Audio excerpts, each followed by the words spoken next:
Yo, yo, yo, what's up, my AP Gov squad?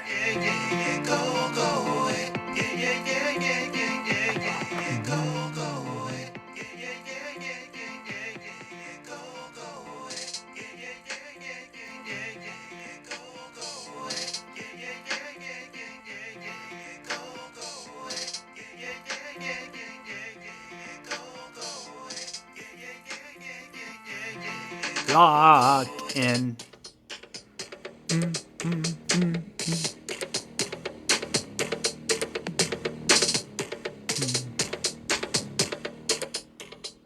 All right, we're done with that. All right, my AP Gov squad, welcome in. Back on it here with Unit 2. The interactions of the three branches, but we're going to break them into mini units, and this first mini unit is the legislative branch. So let's get this, let's lock it in, and we're back at it with this new unit on Locked On AP Gov, and it's rolling, guys. Let's go. All right, so imagine this. Story time, right? You're stuck in the worst group project of your entire life. Half the squad is loud, chaotic, and changes directions every 5 minutes. The other half, they're chill, slow, think they're way smarter than the rest, they're bougie. That's not just your U.S. history project or your AP Gov project at Gulfport High School or whatever class you're in, right? That's Congress, guys. And this first topic, 2.1 of the Unit 2 of AP Gov, is all about the House and the Senate and the structures and powers of that House and Senate, right? So let's get into it. Two chambers, one Constitution, the House and the Senate. Think hot teacup and the cooling saucer. Together, they run the messiest group project in American history. And today, we're breaking down why it was designed this way. Right, so we last unit, guys, we created the foundation. We took the democratic ideals, we mixed in some gravel, some water, and we made some really nice concrete to make this foundation of American democracy last. Right, so natural rights, popular sovereignty, limited government, republicanism, and social contract. And then on top of this foundation, we built a structure, a blueprint, and that blueprint we could not fudge outside the lines of, right? We had to follow it to the letter. That's limited government and republicanism. And that is the U.S. Constitution, boys and girls. And so today and this week and the remainder of this unit too, we will go inside that house we made that's on top of that foundation. And we will check out every room. We'll see who lives there. We'll see how they decorated. We'll see what color they painted the walls. We're going to check out what it's all about inside this house of the U.S. Constitution. So very first episode here, topic 2.1, we're going to dive in and see what's in Article 1, the first room there, technically the first two rooms, right? The Senate and the House. All right, so let's get into story number 1 here. Story 1, Philadelphia Drama, and by Cameron T. So let's rewind real quick back to Philadelphia in 1787. The Constitutional Convention. Big states rolled in like, and I'm talking Virginia, New York, your big states. We've got millions of people. Give us more power, roll us our seats. And small states were like, whoa, not so fast. We're not getting steamrolled here into this, in this new constitution here. We want some representation and voice as well. We want some piece of the pie as well.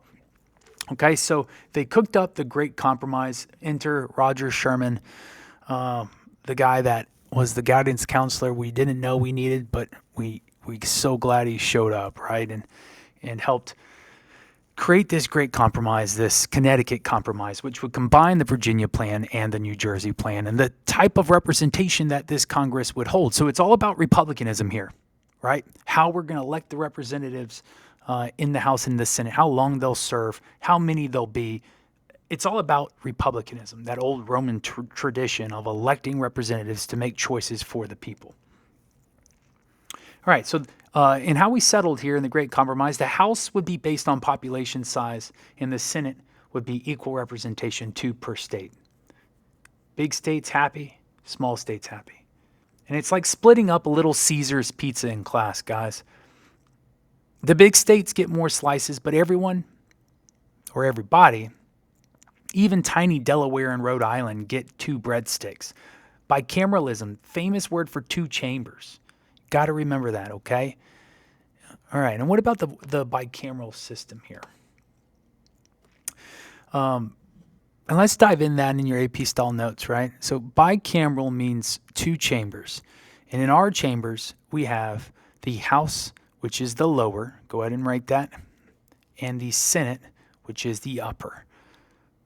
One is hot, chaotic, messy. The other one is more calm, cool, collected, professional. Go ahead and put in the Great Compromise here, right? Great Compromise is all about the New Jersey plan, small states, the Virginia plan, big states, and settling the issue of representation, right? So republicanism.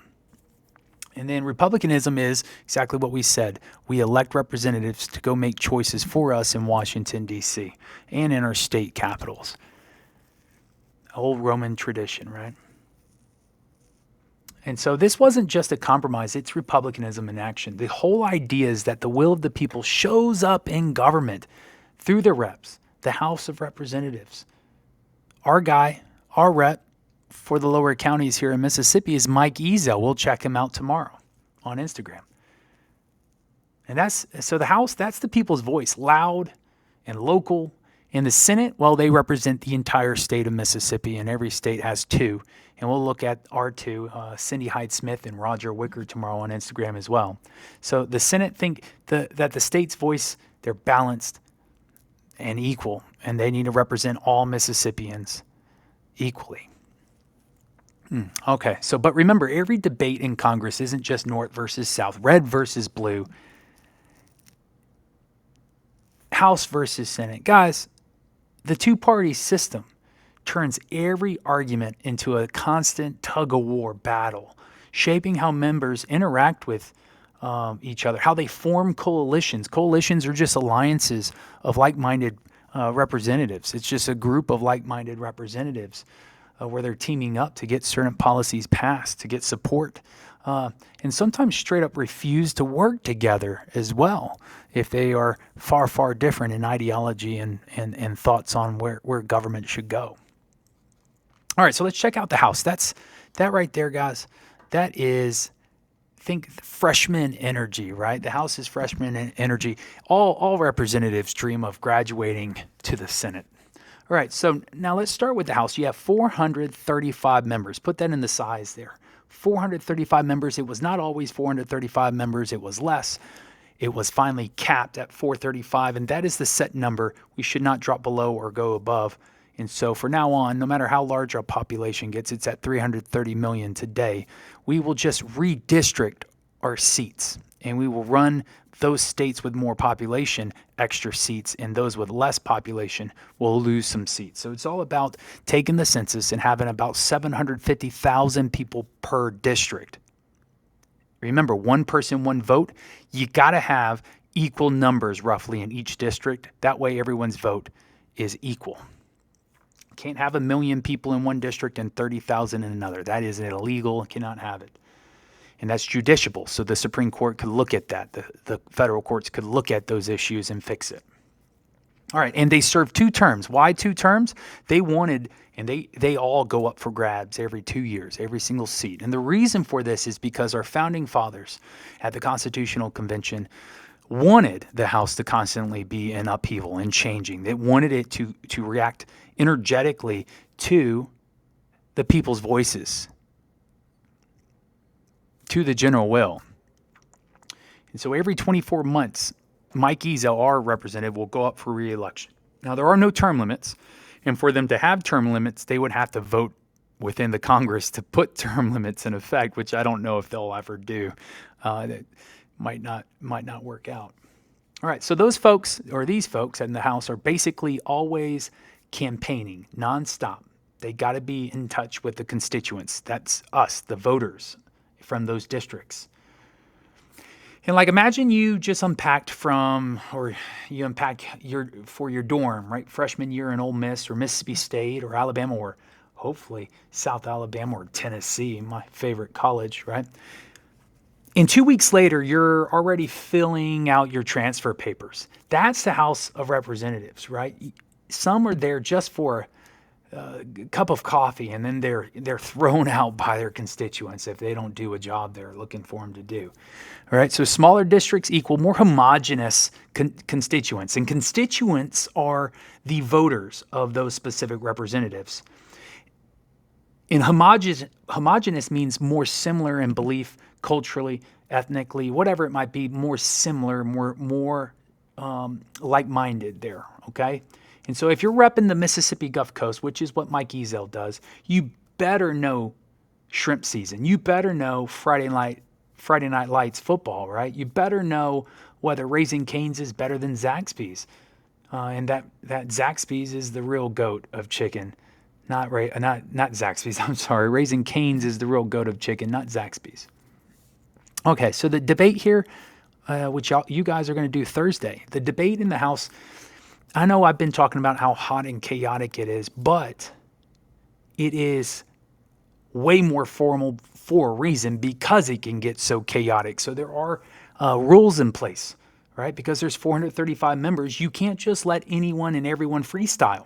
No. That's why they've got a House Rules Committee to structure debate, to set time limits for speaking, to keep the peace from turning into a cafeteria food fight, right?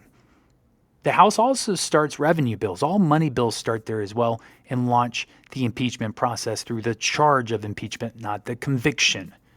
That's the Senate. So think of them as the hype squad, right? The first ones on the mic. And get this, in 2019, not too long ago, the House kicked off impeachment charges against Trump. That's the power to start the fight. Like the kid in the cafeteria who yells, he said, "What?" And now the whole room is buzzing and heated and arguing, right? So that's the House. All right, moving on. So let's move on to the Senate. Think Varsity vibes. Think the senior parking lot, right? But then you got the Senate, guys, and the vibe slows down here drastically. 100 members, 2 per state, 50 states. They represent the entire state. All Mississippians are the constituents, the voting constituents of Cindy Hyde-Smith and Roger Wicker. They serve 6 years, and they are designed it to be 6 years because they wanted the senators to be able to look at the long run, to be able to look at a longer period of time and to really see how policy could affect the nation going forward in the long term, not just the here and now, really fast, quick, right? And they represent the whole state, so not just one town. That means a Mississippi senator like Cindy Hyde-Smith or Roger Wicker has to care about farmers, ranchers, shrimp boat captains, the Jackson, Mississippi voters, Ole Miss versus Mississippi State Egg Bowl fans, and that's a lot of constituencies, guys. And so the debate in the Senate, let's move on to that. The debate in the Senate, way less formal because they are meant to be more professional and calm. And so there's no rules. Really, they could set rules if they chose to, but most of the time there are no rules and no rules on purpose. And so senators can speak as long as they want. Cue the filibuster. So the filibuster is a tactic used by the minority political party in the Senate, the party that may be against a bill, but they don't have enough votes to strike it down. So the filibuster is a useful tool here where one senator can yap, and talk forever and stall a vote until this bill is amended, compromising, right, and negotiating, or it's done, it's killed. And unless 60 out of 100 senators vote for cloture, it can't shut it down, right? So the cloture can shut it down, but if they don't get 60 out of 100, that senator can keep yapping for 24 to 26 hours if they want and talk about anything they want. Nothing's off limits. So some say we should get rid of the filibuster. Others say it's a necessary check and balance or safeguard, right, against the majority party in the Senate. It gives the minority more voice. Okay, so let's look at the House versus Senate. TikTok versus Netflix. So what's the difference in vibe, right? Easy. The House is like TikTok. Fast, chaotic, constantly changing trends, new dances, new memes, new voices. The Senate? That's Netflix documentaries. Slow, long, deeper dives. Not everyone has the patience for it. But when it drops, it's powerful. Both are Congress. One is built for speed, the other for stability. And together they make sure policy isn't just hype, but actually gets thought through. That's checks and balances inside the legislative branch itself. Beautifully done in this bicameral Congress. Okay, so let's move on to reality TV drop. Kim K in Congress. You're welcome, Fourth Block. You were begging for something other than Star Wars and Avengers, so I'm dropping this in here for you guys. Here's a way to remember it. Congress is basically reality TV. The House is like keeping up with the Kardashians. Loud, dramatic, always trending. Every week something new. The Senate, that's like the reunion special. Slow, less frequent, but way more serious, where the big conflicts get aired out. Kim K once said, "I just feel like I'm doing the best I can." That's the House, always scrambling to do something fast. The Senate, that's Kris Jenner, sipping wine, saying, "This is a marathon, not a sprint, honey." Right? So if you think about it as the Kardashians, you'll be able to lock it in and you'll remember. All right. Let's move on. AP exam gold, almost done. Enumerated powers. Remember, enumerated powers are expressed or exclusive powers, EEE. This is in the Constitution. You can find it written down. Congress has these. Those are their powers. Congress can, and this is what the college overlords want us to know, Congress can pass a federal budget and raise revenue through taxes. Power of the purse. They can borrow and coin money. That's why we got dollar bills, y'all. They can declare war and fund the armed forces. But the president leads the military, but Congress declares war. Now, the president can't actually send troops abroad, and we'll talk about that in the next mini unit. All right, they can also regulate interstate commerce, not intrastate commerce. Determine nationalization rules for citizens. Determine what it takes to become an American citizen. Create federal courts and set their jurisdiction. So Congress can create congressional courts, right? Constitutional courts, legislative courts. And they can create these legislative courts like immigration court and other courts that are designed to handle federal matters, such as immigration courts. They can use the necessary and proper clause to stretch their powers like Elastigirl, right? Like Stretch Armstrong, and stretch their powers into areas that they deem necessary and proper to help them fulfill these enumerated powers. And don't forget, they also have oversight of the executive branch and bureaucracy. They can call hearings, select committees, which are special hearings where they can investigate any wrongdoings by the president or the bureaucratic system, which falls under the executive branch. So they have oversight power within the executive branch, and it is a very, very powerful check and balance there. They can grill agencies like the FBI and the director of the FBI for any wrongdoings, or maybe hold hearings on TikTok bans that they may not agree with. So example here, this is one AP College Board would like you to know. The Omnibus Budget Reconciliation Act of 1985. And that's a big word, Omnibus Budget Reconciliation Act, right? So Congress flexed its budget power to slash the deficit. Sticky way to remember this, guys. Think of it as Congress saying, we're broke, and I mean broke. We're going to cut Netflix subscriptions. We're going to cut our Netflix subscription, our Disney Plus subscription. We're going to cut our Starbucks runs. No more $7, $8 coffees. We're budgeting now. We're going to eat